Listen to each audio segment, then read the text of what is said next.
Johnson, and welcome to a theory video. This is an interesting thought of mine about GTA 5. There is a ghost on Mount Gordo, and there's probably a theory about this already, but I just thought it was really cool. And in the next, on my phone it says that it's 9 o'clock, but the ghost normally appears at 11 or 12. So I'm just going to be waiting here and talking to you guys about what is this theory today. So a ghost stands on that part of the mountain over there and has blood like below it that has Jock on it. Jock is actually a voted president, well, votes for president. So if I put Jock Cranley in the search, oh god damn it.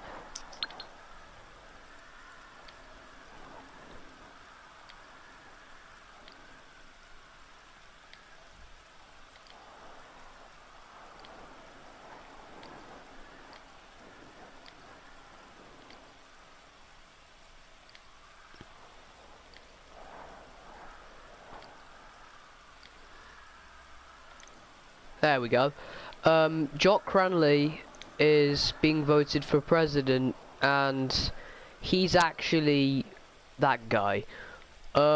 He basically, there's a whole "are you a true patriot" thing, like testing you. It's kind of like an in-joke about Donald Trump and Hillary Clinton, but it's almost near 11 o'clock. But Jock Cranley has a very big importance to this. And why is there a ghost in GTA 5? Honestly, I can't explain this. So I hope you guys are excited to see this ghost. It's kind of stupid looking, but you know what? It's very interesting to see what this is going to be, because this is the first time I've actually seen it in person, and I've seen it in videos, but that's pretty much it. My friends have seen it, but I've not. So I'm going to take a selfie with it quickly when it spawns in, and I'm going to just look around the internet, and basically there's loads of stuff, like voting. There's even Life Invader that references stuff about the election. There's also like websites that have weird descriptions on them, and there are even codes that I actually don't understand what they translate to, so I might check that out in an actual other video. But we've only got about 7 seconds left to see this ghost, so I'm actually kind of excited, and I'm really excited to tell you this theory. So here it goes. There it is. The ghost is actually spawned in. It might look a bit blurry, so I'm gonna get close. As you can see, she's got like a weird face for a start. She looks blurry.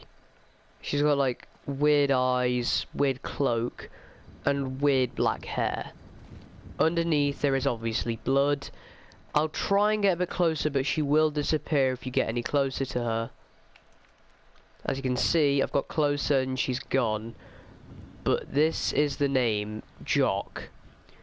Jock Cranley is the person who basically pushed her off this cliff, and she fell and snapped her neck, and basically she went into the river. You can even, when you go down that part of the place, you can actually hear her screaming, but I'll probably do a separate video on that. When I was looking around the internet, there's a whole website about her being murdered, and I'm just gonna keep pressing random because I actually forgot the website name. But I do know there's a whole website about who killed her, if there's a conspiracy going off. Ah, now this is the code one I was talking about. I'll get another video on that one. Oh god damn it.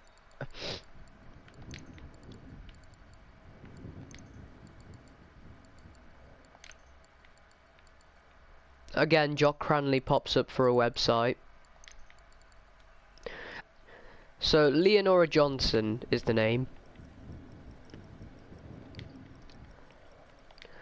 Now, I'm just warning you guys, there is some graphic kind of footage here, and there is some kind of rude content, but it is something very serious, and it is a very deep subject.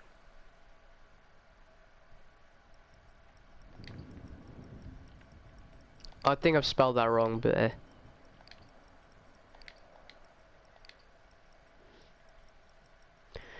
wait, what if I just put Leonora? I think Leonora is just right. Yeah, I think I've spelled Leonora wrong.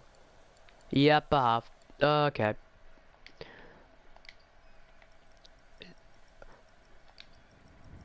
Leonora, okay.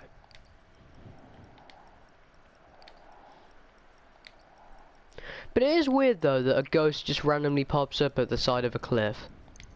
There we go. Who killed LeonoraJohnson.com. Spoiler, her killer was never found.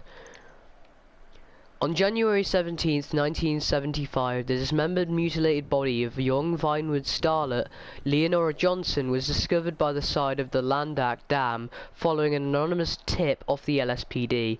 LSPD is Los Santos Police Department. Her killer was never found. It's become the greatest unsolved murder of the 20th century and an unhealthy obsession of mine for my entire adult life. I don't know what first drew me to Leonora, something about that unburned hair, those green eyes, the sad smile, the photos of us, like, okay, now this is basically the rude stuff, but the biography is basically telling her about her backstory, what we know, and this is where things get a bit, you know, rude. The murder did not happen at the scene. The body had been cleaned and posed like a gruesome piece of art. Leonora's head had been decapitated, her face was missing features, her hands and feet had been removed. Apparently, while still alive, she was posed such that her feet were where her hands were supposed to be, and vice versa. Part of her left thigh had been severed and positioned next to the body with the word ham written on it. A star had been drawn on her back in cigarette burns. Her breasts had multiple incisions. Reporters arrived at the scene hours before police did, trampling over all the unusable forensic evidence. The autopsy stated that Leonora was a redhead with neither of which were natural. So you guys read that. But yeah, basically that is her. And these are the people that might have connections with them.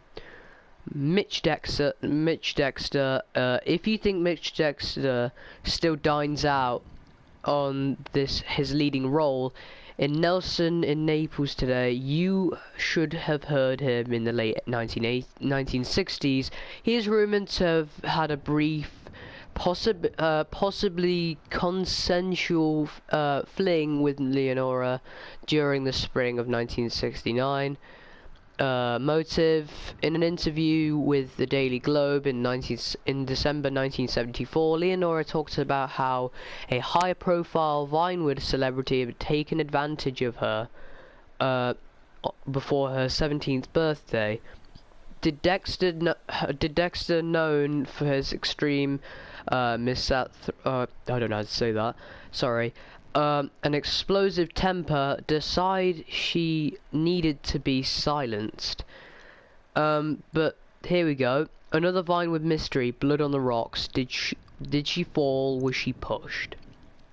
Tragedy at Cliffs. It was an accident, claims heartbroken husband. A young husband was made a widower yesterday in an incident at the cliffs in eastern Blaine County. Jock Jock Cranley, 26, and his wife, Jolene Cranley Evans, 22, were walking by the cliffs overlooking the El Gordo lighthouse when a dispute ended in Mrs. Cranley Evans falling to her death. Mr. Cranley and his wife, both of Sandy Shores, had been known to be having troubles in their marriage. So basically this is all evidence to say that Jock Cranley had murdered her. And also, if I'm correct, it should be past midnight and the blood's gone. Like, and when I walk away this time, she's not there. So basically what happened is that she kind of fell off this, and as you can see, the lighthouse, they were looking at the lighthouse, and yeah, it didn't end well. But there is lots of creepy stuff about the ghost. I can confirm though, Leonora Johnson was pushed by Jock Cranley. I've just gave out the evidence, and I just thought this is an interesting theory video for you guys. I hope you enjoyed, and as always, leave a like and subscribe, and I'll see you guys later. Bye bye.